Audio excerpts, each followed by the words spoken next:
नमस्कार दोस्तों, welcome back to my channel. Friends, मैं आप सबका अपने चैनल स्टॉक्स फॉर लाइफ पे बहुत स्वागत करता हूं। Welcome to STFL family. Dear family members, बात की जाए इक्विटी क्लास की तो भाई इतना पैसा बनाता है शेयर मार्केट दोस्तों कि लॉन्ग टर्म में सब कोई फीके पड़ जाते हैं। बात की जाए गोल्ड की, बात की जाए रियल एस्टेट दोस्तों, उनके सामने बहुत ही फीके हैं। अगर कोई आपको अच्छा स्टॉक मिल गया सही भाव पे तो सही में किस्मत बदल जाती है। मुझे दोस्तों लगता है कि 25 रुपये का ये स्टॉक IRFC आपको दोस्तों बहुत ज़्यादा वेल्थ क्रिएट कर सकता है। इसके बहुत पीछे रीज़न है दोस्तों। सबसे पहले रीज़न क्या है और दोस्तों हमें करना क्या चाहिए, बिकॉज आपको पता है कि एसटीएफएल के सुपर टॉपिक्स दोस्तों हमेशा अच्छा परफॉर्म करते हैं। यस, हमें दोस्तों प्राइस को चेज़ नहीं करना होता है, वैल्यूएशन को चेज़ करिए, देखना बनता है इनके वैल्यूएशन कैसे हैं, कंपनी प्रॉमिसिंग है या फिर नहीं है। आपने देखा दोस्तों कल के दिन मैंने 2 वीडियो बनाई थी जहाँ पे मैंने 2 स्टॉक पे आपको बोला था नज़र रख सकते हैं, और दोनों में विस्फोट हुआ। क्यों? तो यही दोस्तों, हमें प्राइस चेज़ नहीं करना होता है, वैल्यूएशन चेज़ करना होता है। अगर आप सही स्टॉक को सही वैल्यू पे ले लेते हैं तो लॉन्ग रन में दोस्तों हमेशा अच्छा करेंगे। यस, ऐसा नहीं है कि नहीं गिरेगा, ऑफ कोर्स गिर सकता है, लेकिन जितना गिरेगा फंडामेंटली स्ट्रॉन्ग कंपनी पे कॉन्फिडेंटली बाई करिएगा, तभी दोस्तों लॉन्ग टर्म में अच्छा खासा पैसा बनाएंगे। तो क्या है, 25 रुपये का स्टॉक में वो पोटेंशियल है कि मल्टीपैकर बनेगा। तो चलिए इसकी फंडामेंटल एनालिसिस करते हैं, जो कोई भी चैनल पे आपको दोस्तों इतना डीपली नहीं मिलेगा। चैनल फर्स्ट टाइम होंगे, सब्सक्राइब कर सकते हैं इस तरह के जेन्युइन कंटेंट को सबसे पहले एक्सेस करने के लिए। Now without dealing any further time, let's begin. तो गाइस, आज हमें 4% की तेज़ी देखने को मिल रही थी। इनके IPO to be very honest एकदम फ्लॉप हो गए थे, कोई जीएमपी नहीं मिला था। मीन्स लिस्टिंग गेन की मैं बात बोल रहा हूँ। उसके बाद उसको कंटिन्यूसली गिरावट देखने को मिली थी। इसके ऑल टाइम जो लो है अभी तक 2385 देखने को मिल रहा था। बहुत ऐसे लोग थे जो पैनिक के बेच दिए। मैंने बोला दोस्तों आप नहीं बेचिएगा, उल्टा खरीदिए, बिकॉज वैल्यूएशन की वजह से बहुत ही चीप है। और दोस्तों ये सही में एक मल्टीबैगर प्रूफ हो सकता है। इसके बहुत मल्टीपल कारण हैं, तो उसमें आगे बनाऊंगा मीन्स वीडियो में कि कैसे कैसे आप उसको जस्टिफाई कर सकते हैं। 33,000 करोड़ की मार्केट कैप है। रेलवेज़ की दोस्तों बात की जाए तो सबसे बड़ी कंपनी बन के उमरी है। और इधर पे आप देख सकते हैं दोस्तों फेस वैल्यू 10 के लगभग दिखाई पड़ रही है। और अभी तक एज ऑफ नाउ जो मैं वीडियो शूट कर रहा हूँ 59% डिलीवरीज देखने को मिल रही है। तो गाइस, 2019 में और 2020 में कंपनी के सेल्स कैसे हैं देखना बहुत इंपॉर्टेंट है। यस, बहुत लोग बोलते हैं कि सर पीएसयू में ग्रोथ नहीं होती, लेकिन मैं बोलना चाहता हूँ कि जहाँ पे लाइक सेल्स में ग्रोथ होती है, प्रॉफिट में ग्रोथ होती है, बिजनेस में ग्रोथ होती है, वो पीएसयू रहे या फिर प्राइवेट रहे, वो ज़रूर अच्छा कर सकता है। आपने देखा कि आईटीसी को कोई खरीद नहीं रहा था, आज आईटीसी ने बहुत ज़्यादा तेज़ी दिखाई। यही होता है दोस्तों कि सही स्टॉक में जब कोई खरीदारी ना करें, फंडामेंटल बहुत ही काम आता है, बिकॉज फंडामेंटल आपको बताता है कि कौन सी स्टॉक में खरीदारी की जा सकती है। तो 11,000 करोड़ का दोस्तों कंपनी ने सेल्स किया था 2019 में। 2020 में कितना बढ़ चुका है, 13,000 करोड़ से भी ऊपर, जो अपने में ही दोस्तों कमांडिंग है। और इतना होने के बावजूद दोस्तों कंपनी के प्रॉफिट एक बार तो देख लीजिएगा, कंपनी के प्रॉफिट कितने थे, 2254 से कितने हो चुके हैं, 3692 करोड़, जो अपने में दोस्तों सुपर्ब है। कंपनी के पास दोस्तों आपको दिखाया हमने कि आईआरएफसी करती क्या है। ऑफकोर्स फिनेंस वाली कंपनी है। रेलवे को दोस्तों जितनी फंडिंग की ज़रूरत होती है, चाहे रेलवे पटरी के लिए, उनके बिजनेस को एक्सपेंशन करने के लिए, कोई नई टेक्नोलॉजी इन्हेंस करने के लिए, सारी चीज़ को दोस्तों फंडिंग कौन करती है, आईआरएफसी। इसका मतलब एक मोनोपोली बिजनेस है। इनकी दोस्तों अपने मार्केट कैप देखें, बस 14% ही डाइवेस्टमेंट हुआ था, तो भाई 33,000 करोड़ की मार्केट कैप हो चुकी थी, जो अपने में ही बहुत बड़ी थी।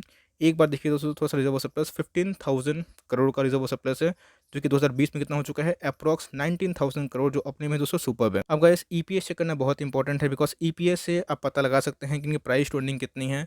1 रुपया कमाने के लिए कितना रुपया हम लोग को डालना पड़ेगा, मीन्स लगाना पड़ेगा, इन्वेस्ट करना पड़ेगा, निवेश करना पड़ेगा।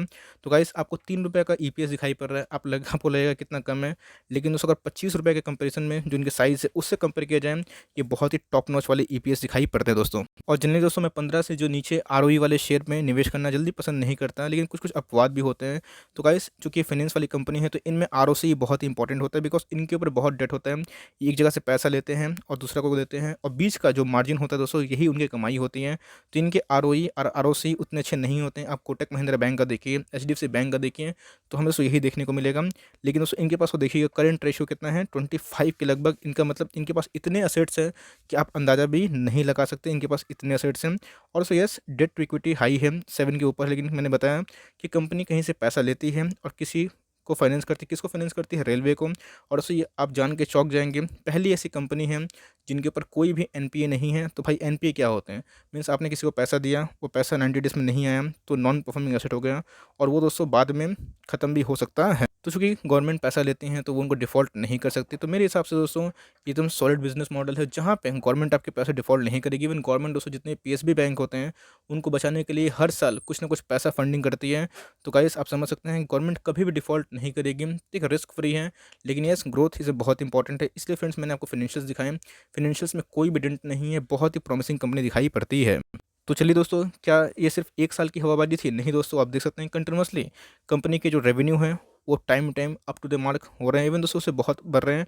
और कंपनी बहुत ही ज़्यादा प्रॉफिटेबल कंपनी है। आप देख सकते हैं कि सेल्स को कांस्टेंट रखने के बावजूद भी दोस्तों इनके प्रॉफिट मल्टीफोल टाइम्स बढ़ रहे हैं। इसलिए दोस्तों ये कंपनी बहुत ही अच्छी थी। मुझे अच्छे से याद है कि जब एंकर पार्टिसिपेंट आया था 13,000 में 1389 करोड़, जी हाँ दोस्तों, अप्रॉक्स 1400 करोड़ का पहले ही एंकर पार्टिसिपेंट बुक हो गया था।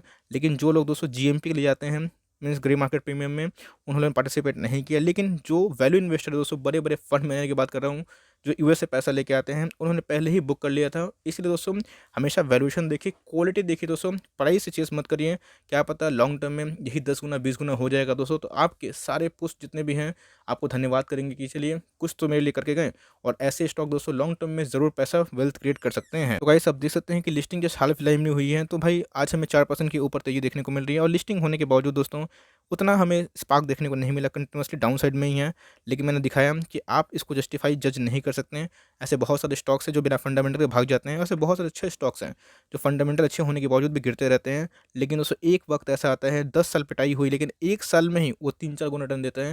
ये कंपनी दोस्तों वो पोटेंशियल लगती है। और मेरे हिसाब से अगर आप निवेश करने का सोचते हैं तो एटलीस्ट 100 स्टॉक आप खरीद के छोड़ सकते हैं अपनी नेक्स्ट जनरेशन के लिए, जहाँ दोस्तों आपको मल्टी बैग रिटर्न मिल सकता है। मेरे हिसाब से 100 स्टॉक दोस्तों कोई बड़ी बात नहीं है, बस 2500 रुपया खर्चा हो सकता है। और ज़्यादा चाहें दोस्तों तो इसमें 200 स्टॉक की खरीदारी करके 5000 निवेश करके दोस्तों आराम से छोड़ दीजिए।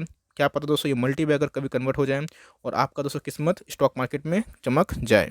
तो गाइस मैं ले आया हूँ आपको सब इनके ऑफिशियल वेबसाइट पे कंपनी करती क्या है। और दोस्तों मैं इंकरेज करूँगा कि इनके लाइक जो प्रोस्पेक्ट है, कौन इनके एमडी है, सीईओ है और इनका क्या प्लानिंग है दोस्तों फ्यूचर का, ये ज़रूर दोस्तों देखिएगा। बिकॉज ऐसे कंपनियां लॉन्ग टर्म में अच्छा वेल्थ क्रिएट करते हैं। तो इधर आप देखिएगा दोस्तों आईआरएफसी बहुत बड़ी कंपनी है और इनका विजन क्या है दोस्तों, ये आपको देखना बनता है कि आईआरएफसी किस विजन में काम कर रही है। तो ये सिंपल सी बात है कि बहुत पुरानी कंपनी है दोस्तों। और इधर पे एज ऑफ नाउ इनके जो विजन है फ्यूचर ट्रैक को लेके, आपको लगता है कि आने वाले टाइम में बुलेट ट्रेन्स आएंगे, नई पटरियाँ लगेगी, रेलवे का एक्सपेंशन होगा। तो गाइस डायरेक्टली या फिर इनडायरेक्टली फंडिंग हाउस यही होंगे दोस्तों। यस अब प्राइवेटेशन का एक खतरा है, लेकिन मुझे लगता नहीं है कि आसानी से कोई भी चीज़ प्राइवेट इतना आसानी से हो जाएगा।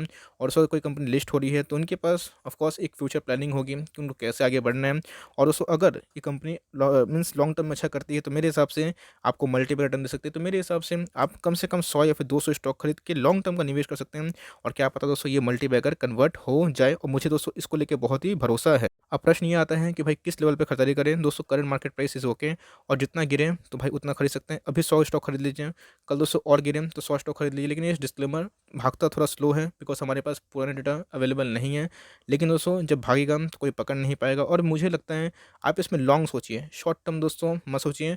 और इसे वेल्थ क्रिएट करने का एकदम आसान तरीका है। लॉन्ग टर्म में दोस्तों अच्छा खासा वेल्थ क्रिएट होता है, बस आपको समय देना होता है। बिकॉज सबको पता है कि इंसान हो या दोस्तों निफ्टी या फिर सेंसेक्स, लॉन्ग टर्म में ऊपर ही भागेगा। तो टेंशन फ्री होकर करिए, इन्हें कोई भी एनपी नहीं है, बहुत ज़बरदस्त स्टॉक है। मेरे हिसाब से दोस्तों आपके पोर्टफोलियो में एटलीस्ट 100 स्टॉक होने ही चाहिए बिकॉज प्राइस बहुत कम है। और उसमें मैं इंकरेज करूंगा कि आप छोटे मोटे मल्टीबैगर छोड़ के जो पेनी स्टॉक होते हैं, ऐसे पेनी स्टॉक मल्टीबैगर पे जा सकते हैं। So for timing that's the end of the video. ये दोस्तों मेरी ऑनेस्ट एनालिसिस थी, एकदम रिव्यू मैंने किया दोस्तों ऑनेस्टी के साथ, बिकॉज मैंने इसके फंडामेंटल्स दिखाएं और इनके बिजनेस मॉडल भी आपसे शेयर करें। आई हो दोस्तों ये वीडियो आपके लिए हेल्पफुल है। अच्छी लगी तो एक लाइक कर दिए, कोई चैनल फर्स्ट टाइम तो याद से सब्सक्राइब करना ना भूले। फर्दर कोई डाउट है उसको ड्रॉप कर सकते हैं, और कोई स्टॉक रिव्यू उसका नाम भी ड्रॉप करेगा। I would love to make a video on your demand. तो गाइस मिलते हैं जल्दी ही, तब तक के लिए bye. Thanks for watching friends, God bless you all.